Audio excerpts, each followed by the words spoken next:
So I gave a presentation the other day to a group of entrepreneurs. And one thing that was developed out of that presentation was the question of, okay, how do we do an initial setup with QuickBooks? I recommend QuickBooks. I do not get paid from QuickBooks for recommending their product. For me, like I told them in the class, it's a credible software. They've been around for years, it's into it, but I probably do need to talk to them about, whatever, right? Like, can we get something, a contract, QuickBooks? I do have an affiliate link, but those are small, that's nothing. But nevertheless, I advise them to definitely use QuickBooks.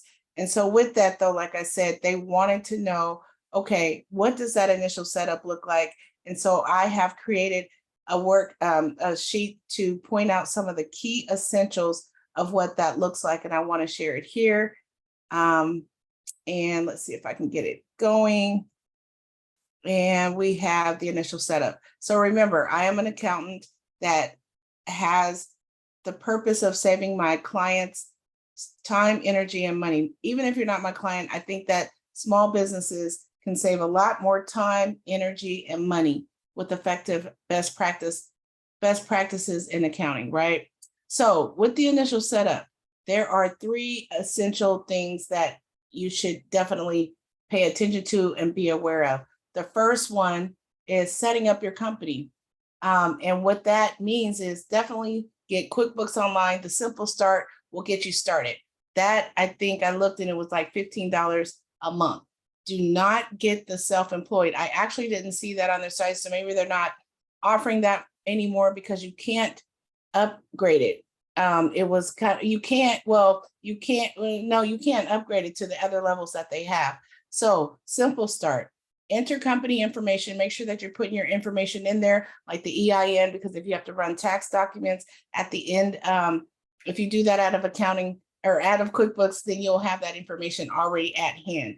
Add users and add an accountant. You don't have to add an accountant, but definitely add users. And if somebody sets this up for you, please remember that you are the primary user. Tell them you want to be the primary admin. So you can kick them out if you don't want them, right? Then make sure you have an effective chart of accounts. This is essential. It should be specific to your industry, but nevertheless, whatever you do, do it simplified. Don't make no long chart of accounts. We don't need that. We're small businesses. It's not necessary. And then there's also a setting that says, do not show account numbers. You don't want to show your account numbers. You can, but for me, I say don't, because we just care about the buckets. We'll leave the account numbers to the tax authorities and to the tax people, and that's it. Banking, definitely connect your business accounts. That's the whole beauty of QuickBooks, and that's why they call it QuickBooks. So also give them names that you recognize. So if you have, whatever checking account you have, you might want to call it, US Bank or payroll account or something like that. So those are key essential items that I definitely say that you need to look out for when you are setting up your company. And after that, it's go time.